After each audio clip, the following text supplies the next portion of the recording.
What was really interesting was to hear these European Union generals and military officials, retired former ambassadors to NATO, really discussing with each other, openly, very frank, and addressing how important it is for the European Union, even though it's a separate organization, a separate common defense, that it needs to work in tandem with NATO. I know they're talking about the EU having its own security and defense apparatus. And I don't know if that should be something that should be looked at too deeply, especially early on in the EU's growth. Maybe later, like I know you had said 10 years down the road, that could be a possibility to explore.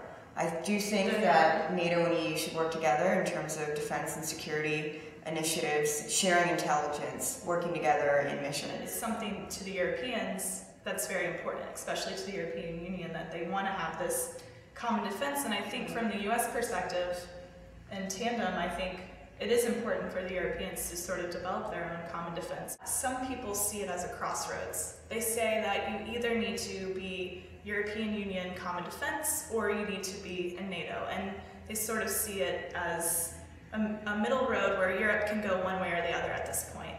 And especially in light of this unilateral action that has been taken, the way US foreign policy has been carried out in recent times, it may look as though Europe is looking to move away and be its own entity with its own common policy. Right. But I'm personally optimistic. I think that NATO is a really important organization, and I think Europeans still find it very important to have that dialogue with Americans.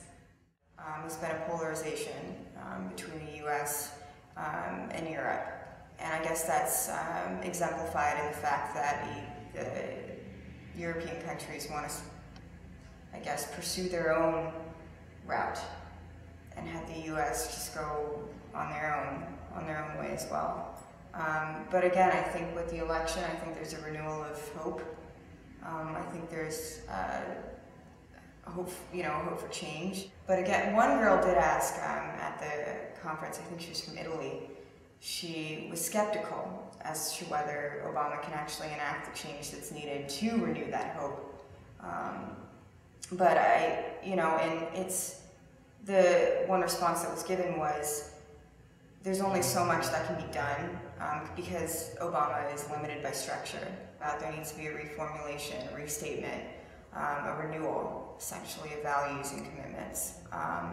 And I think that it's essential to still keep dialogue between the US and European countries, NATO, EU, because terrorism is such an elusive and pervasive form.